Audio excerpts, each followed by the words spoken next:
Buenas tardes, en el aire 360 grados, su programa de ahora de 4 a 5 de la tarde. Estaremos con ustedes, nuestro compañero Elías Ruiz Mactuc. Buenas tardes, Humberto, buenas tardes, bienvenidos a 360 grados. Muchas informaciones en el ámbito nacional e internacional que compartir con ustedes. Estaremos con ustedes hasta las 5, como todos los días aquí, en este día que es agosto, ya mitad de agosto.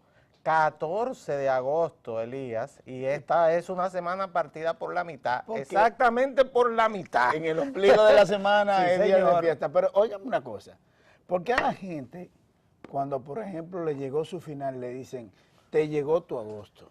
Es verdad. ¿Y por qué? Yo no sé. O también, cuando Agosto le va muy será. bien, sí, pero cuando le va muy bien también, está haciendo su agosto. Está haciendo su agosto. Exactamente. Está haciendo su agosto. Sí, agosto es un mes raro, Sí, ¿verdad? sí. Pero además, yo no sé si usted se ha dado cuenta, el intenso calor que hay allá Estamos afuera. en verano. No solamente verano.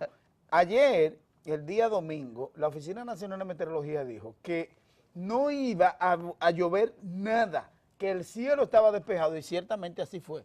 No hubo lluvias y lo que había era un intenso sol y un intenso calor. Me acordé Pero mucho de hoy ti. pasa lo ¿Sabes? mismo. Me acordé mucho de ti porque Ajá. leí el informe de UNAMED, creo que fue esta mañana. Ajá, ajá. Entonces hablaba de algo que tú siempre hablas, de el polvo del Sahara. El polvo del que yo no Sahara. sé lo que es eso, pero que está dizque encima de la isla y que por eso es el calor, que una ola de calor que llega desde África hasta aquí. El Sí. Sahara está tan lejos que yo no sé cómo el polvo del Sahara llega Para aquí. que lo sepan, porque todo se interconecta en el medio ambiente.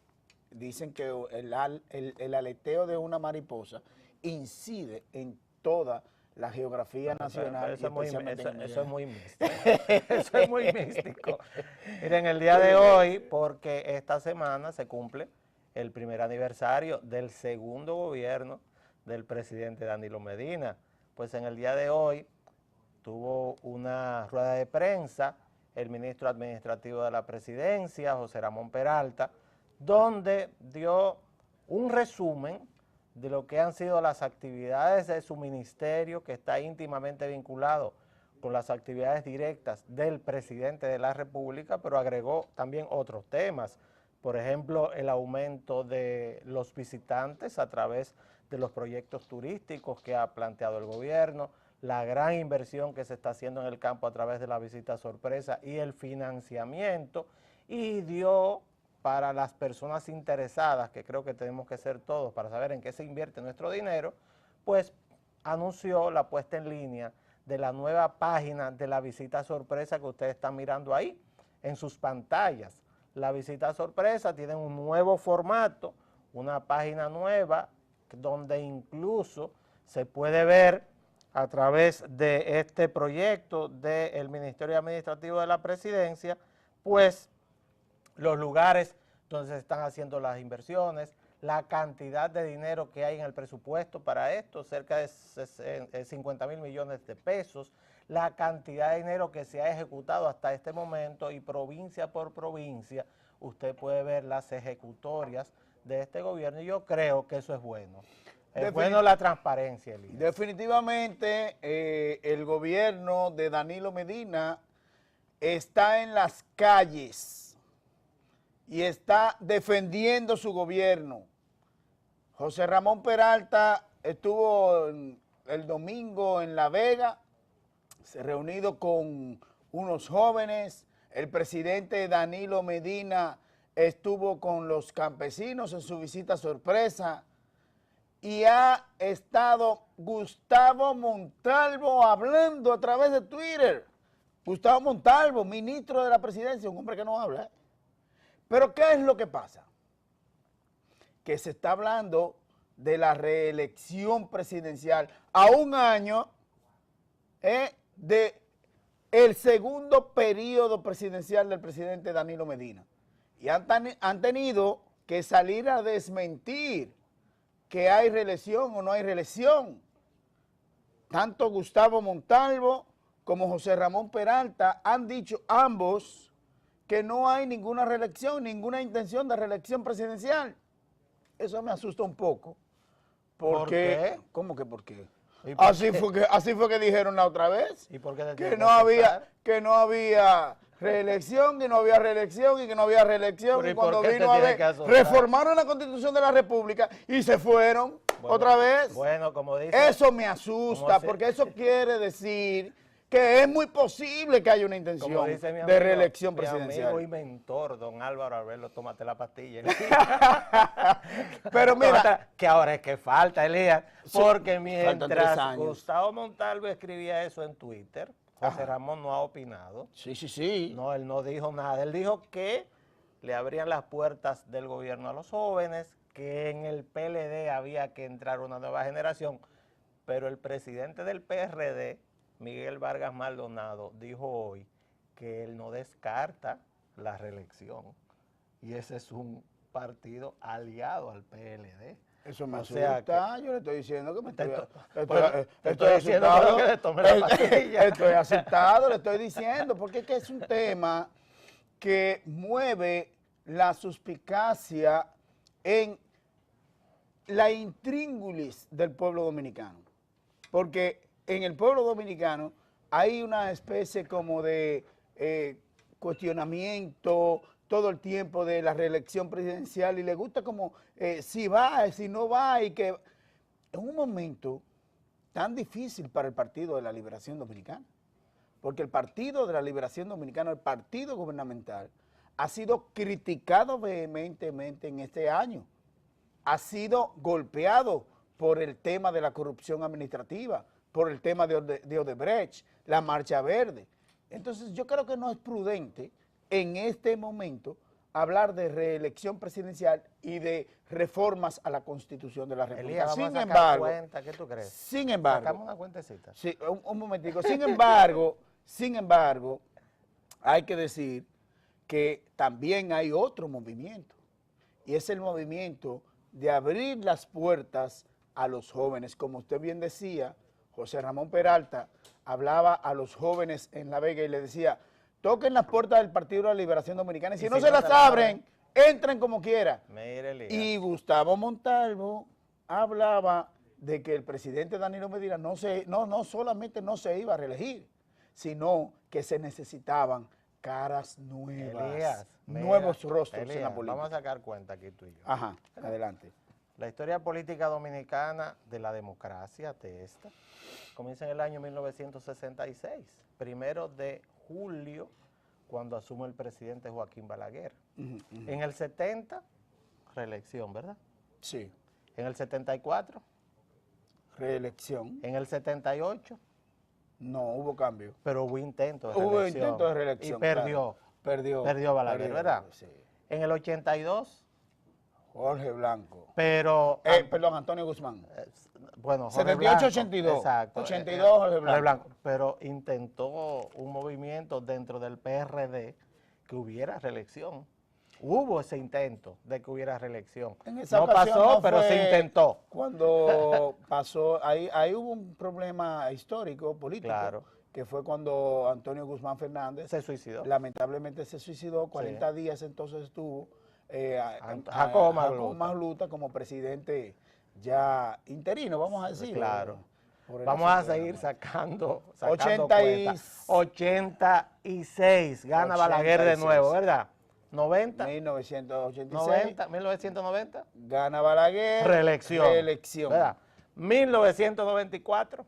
1994, el Pacto por la Democracia. Reelección. Se que quedó hubo una Balaguer. reelección y hubo problemas políticos, sociopolíticos, en la que hubo que hacer un pacto por la democracia, en la que se acortó el periodo presidencial de Joaquín Balaguer por el asunto y por los cuestionamientos del triunfo de Joaquín Balaguer en esa ocasión. Pero eso le abrió la puerta a que llegara el PLD al poder. Partido de la Liberación Dominicana con entonces Leonel un Fernández. acuerdo que se denominó El Frente el Patriótico. Frente Patriótico. Perfecto. Elías, año 2000, no se puso, ¿cómo fue que le dijo Amable a Leonel que se pusiera qué? Los pantalones. Y plantear una reelección, Y ¿verdad? plantearon una reelección. No quiso. Leonel Fernández vio pasó con el que PLD? políticamente eso era imposible. ¿Qué pasó? No era posible. ¿Qué pasó con el PLD? Bueno, Bueno, solamente había que modificar la Constitución. Era posible. ¿Qué pasó con el PLD? El Partido de la Liberación Dominicana perdió las elecciones. 2000-2004 gobernó Hipólito Mejía. 2004, ¿qué pasó? Leonel Fernández. No. La campaña se llamaba El ¿Pero Presidente. qué intentó Hipólito Mejía? No, Hipólito Mejía reformó la Constitución. Exacto. E incluso dentro de su propio partido desafió a 7 candidatos presidenciales y les dijo que se iba en contra de ellos. Pero contra el Estado no podía nadie. Reelección. Entonces, mira, 2008, reelección. 2012 no se pudo y entonces fue Danilo sustituyendo a un candidato a un presidente de su propio partido. 2016, reelección.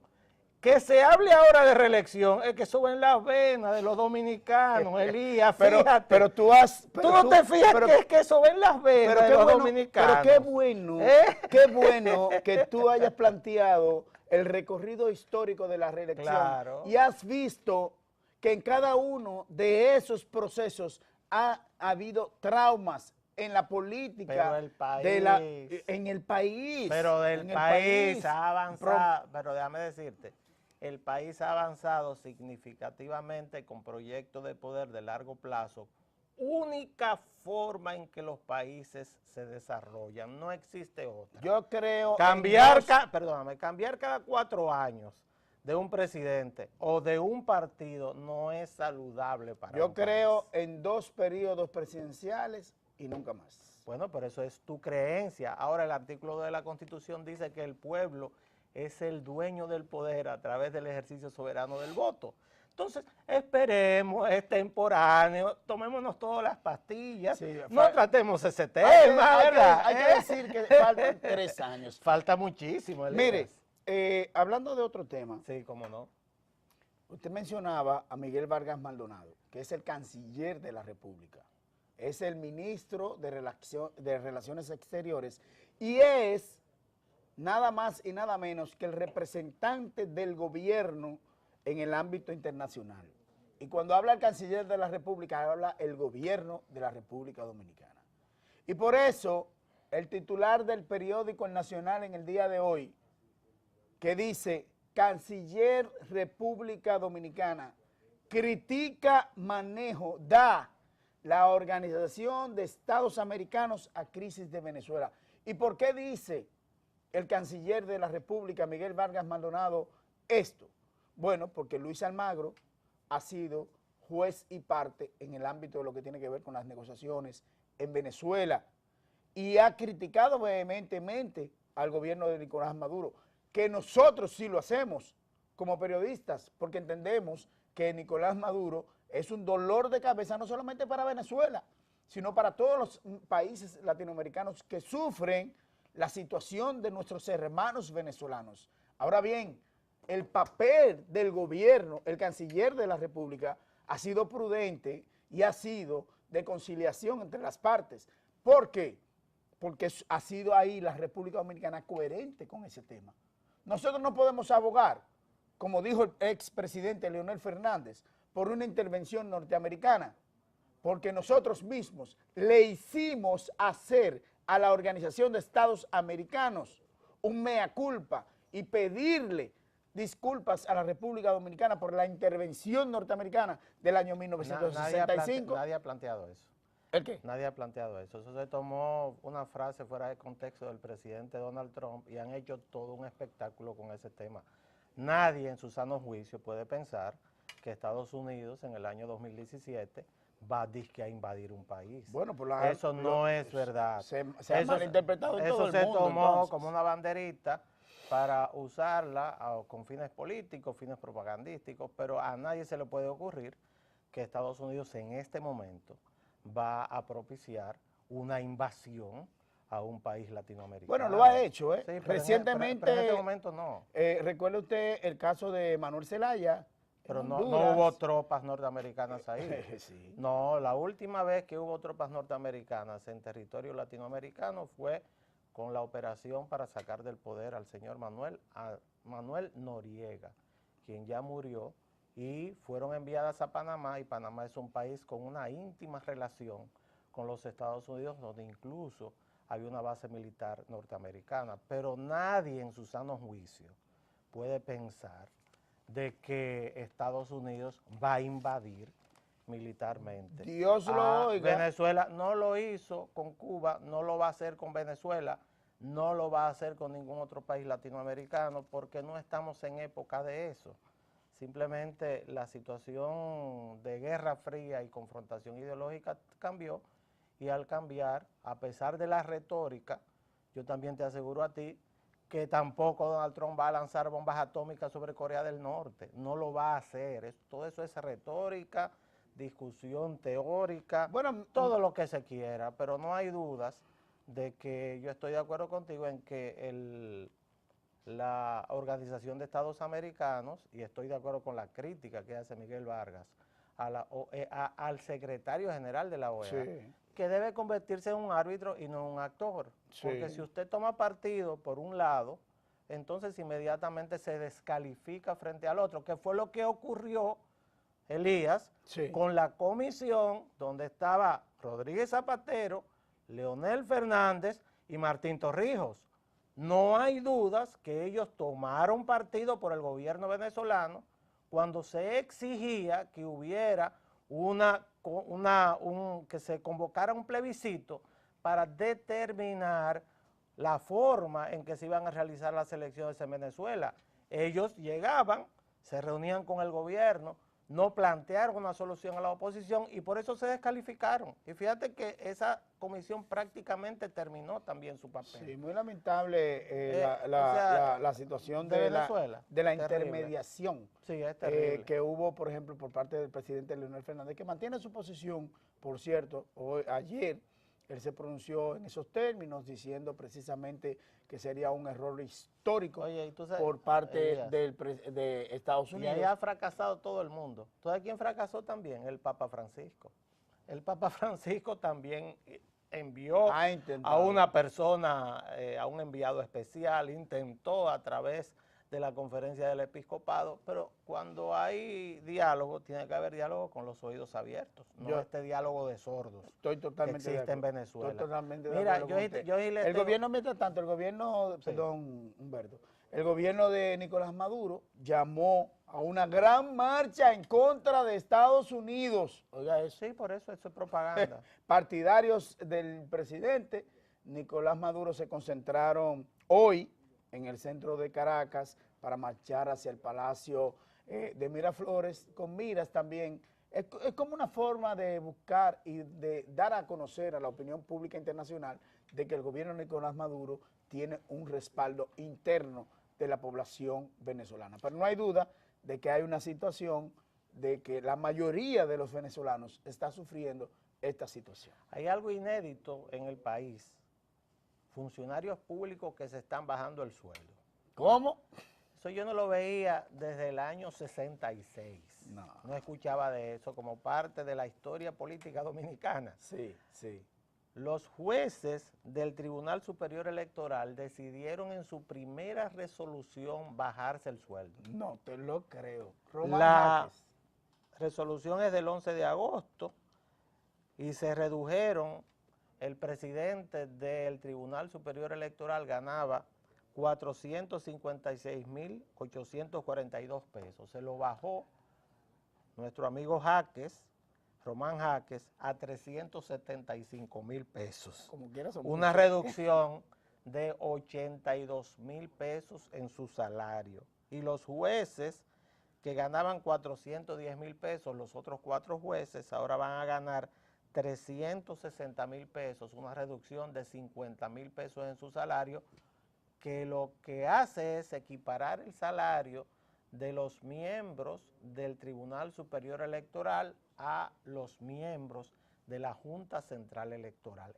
Eso es noticia, porque que yo sepa, no sé tú, yo no recuerdo algún otro funcionario público que se haya rebajado el sueldo en forma tan sustancial. No. Hace muchos años. Ese señor, Harold Román Jaques, va a hacer una revolución en el Tribunal Superior Electoral. Y eso forma parte de esa revolución que se va a hacer en el Tribunal Superior Electoral. Me cae excelentemente bien como funcionario, como rector de la Universidad Católica de Santo Domingo, decano, perdón, del Departamento Jurídico de la Universidad Católica de Santo Domingo, ha sido miembro de la Comisión de Reforma del Sistema de Justicia de la República Dominicana.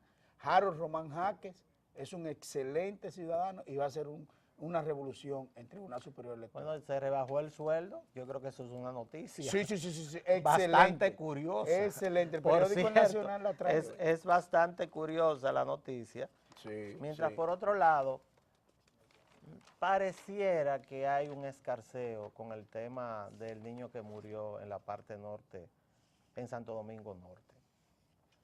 Se habla de que puede haber otros implicados por los detalles que están manejando los investigadores, en este caso, el ex sacerdote, no sé si ex sacerdote suspendido o ya fue cancelado, definitivamente sacado cancelado de la orden, pues fue llevado a un centro médico en el día de hoy y a mi juicio lo que le conviene al arzobispado de Santo Domingo es que se aclare todo. Sí, yo también juicio, estoy de acuerdo contigo en ese sentido, y lo hemos dicho aquí, que se aclare todo. Pero no solamente eso, puede ser que haya alguna implicación de alguien más en la muerte de este joven de 16 años, porque los indicios indican, hay muchas cosas, por ejemplo, la tanta sangre en la casa curial, cómo él solo pudo haber metido a este muchacho de 16 años, que era bien alto, en una funda plástica, meterlo en el baúl de un vehículo que estaba lleno de sangre, botarlo en un material. Perdónenos por lo gráfico de la descripción. Pero la realidad es esa. Pero además, a la casa curial y a la iglesia iban otros niños de 5, 9 y 13 años. Y una señora le narra al periódico Listín Diario en esta semana pasada cómo el padre, cuando veía a su niño, le decía: qué lindo es ese rubio, ese es mi rubio. Y lamentablemente, gracias a Dios, dice ella, no pudo ser el niño víctima de esa pederastía, que pudiera haber sido también víctima.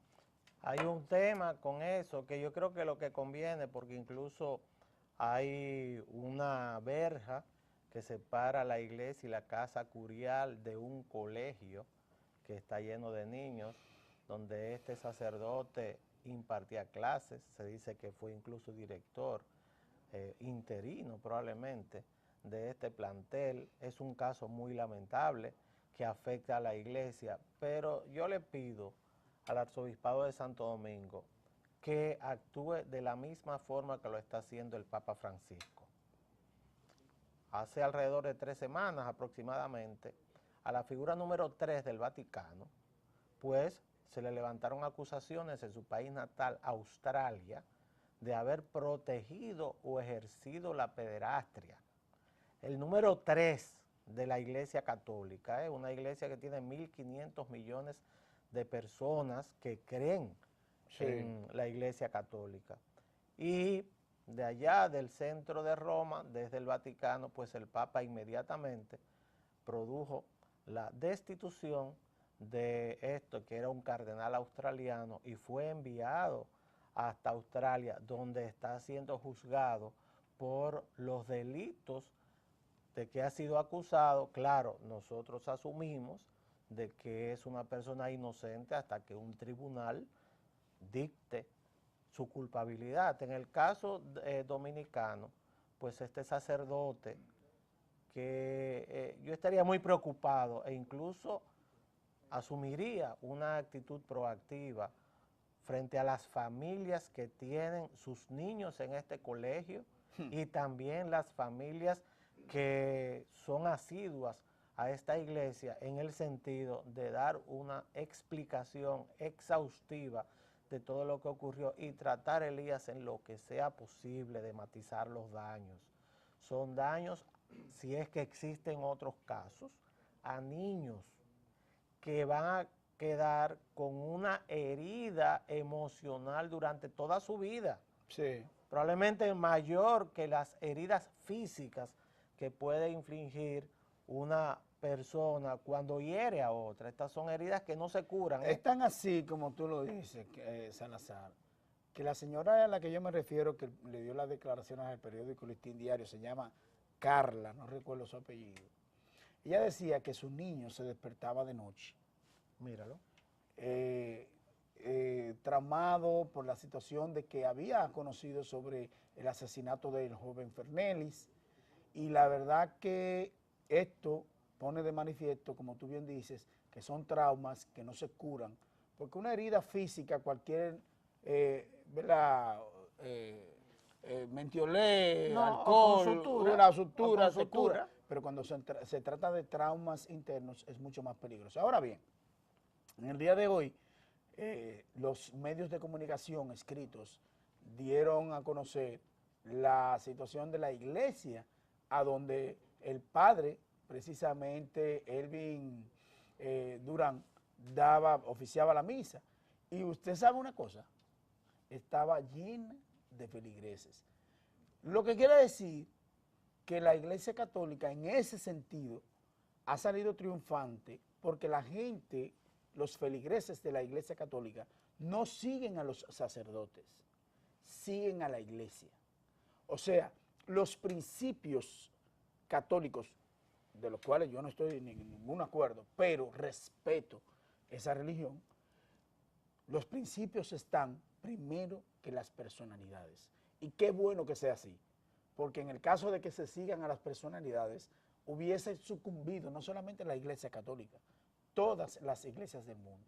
Yo creo que en ese sentido ha salido triunfante la iglesia católica, que la gente sigue yendo a su iglesia. Bueno, vamos a una pausa y cuando volvamos entonces hablaremos de las primarias simultáneas que se efectuaron en la República Argentina y también de las declaraciones en el día de hoy del presidente Donald Trump sobre un episodio racista que ocurrió durante el fin de semana, especialmente el sábado.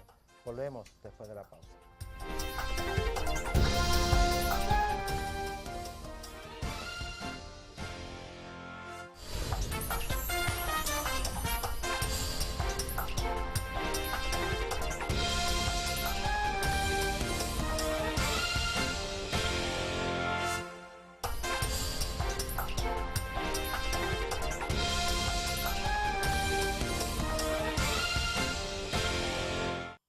Bueno, tengo que dar un reporte de audiencia televisiva. Se trata de nuestro amigo Alberto Félix, que está viendo nuestro programa 360 grados. Gracias, Alberto, por estar en sintonía. Hay que decir que antes de irnos a la pausa comercial, hablaba Humberto Salazar sobre la situación en Estados Unidos con relación a un incidente muy feo en el que se acusó a ya Estados Unidos volver a la época de los años 60 y 70 del Ku Klux Klan.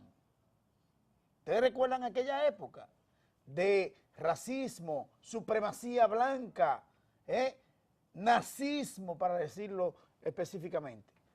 Y es que antes en Estados Unidos había una opresión en contra de los negros y un grupo de blancos podría ir y acabar y destruir un grupo de negros. En este caso, un vehículo en una comunidad de los Estados Unidos irrumpió y mató a 2 personas e hirió a varias más.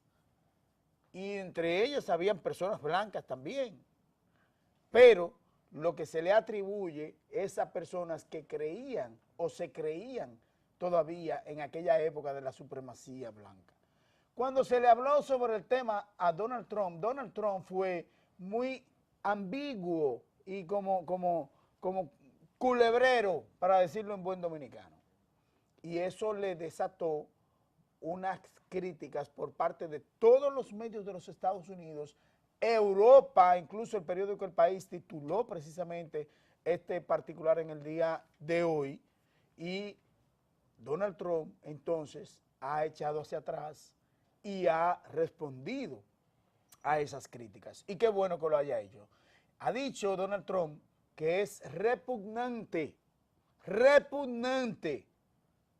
la vuelta atrás hacia el nazismo, hacia la supremacía o supuesta supremacía blanca, hacia el xenofobismo. La verdad que es interesante e importante que él haya hecho esto, porque se trata del presidente de los Estados Unidos y el apoyar cualquier tipo de cosas. Solamente con no, por ser ambiguo, apoyaría este tipo de cosas. Y eso, echar hacia atrás, es de sabios. Donald Trump, mucha gente ha dicho aquí y en otras partes, en muchas peñas, no, que Donald Trump es un loco. No es ningún loco. Es el presidente de los Estados Unidos y llegó a presidente de los Estados Unidos con estrategias. Y yo creo que hay un 50% de la población norteamericana que piensa como Donald Trump. Bueno, lo cierto es que en Charlottesville, allá en el sur profundo de los Estados Unidos, se expresó lo que es esta división que existe en la política norteamericana, en la sociedad norteamericana. El sur de los Estados Unidos fue la parte que enfrentó al norte en la Guerra Civil en 1860, donde el presidente Abraham Lincoln había decretado pues la prohibición de la esclavitud y sin embargo el sur se levantó. En Charlottesville hay una estatua del general Robert Lee, un general confederado, que el ayuntamiento había decidido quitarla. Es un general de la época de la Guerra Civil y se convocó a la mayor marcha racista que recuerden los Estados Unidos desde los años 60. Un supremacista blanco frente al enfrentamiento de grupos que protestaban por la presencia de estas personas en esta pequeña comunidad que tiene 60, 70 mil habitantes, pues embistió con un vehículo a una multitud, mató a una mujer, hay 18 heridos y 2 policías que se dirigían en un helicóptero a intentar pues sofocar los enfrentamientos. El helicóptero cayó y también murieron. En el día de ayer fueron enterrados como héroes en Charlottesville. Creo que Donald Trump no reaccionó de la forma correcta. Su primera intervención desde New Jersey fue una intervención tibia, donde incluso, claro, manifestaba que estaba en contra de lo que son estas ideas de enfrentamiento entre los estadounidenses. Sin embargo, lo hizo de una forma tan tibia que se le exigió por parte de los medios, incluso por su propio vicepresidente Mike Pence, quien se encuentra de gira por Latinoamérica. En el día de hoy está en Bogotá, Colombia, donde ha tenido reuniones con el presidente Santos, de que no es posible que no haya sido claro con una posición que debe tener frente a esto, que sería volver atrás. Y volver atrás es lo que menos se quiere en los Estados Unidos, y no hay dudas de que la presidencia de Donald Trump ha dividido a la sociedad norteamericana de modo tal que está siendo cuestionada a lo interno, y estos grupos supremacistas blancos piensan que se encuentran apoyados ahora por los propios, desde la propia Casa Blanca que dirige el señor Donald Trump. En el día de hoy hubo esa aclaración y probablemente ya con esto el tema quede zanjado, definitivamente cerrado. Yo creo que sí, creo que es una posición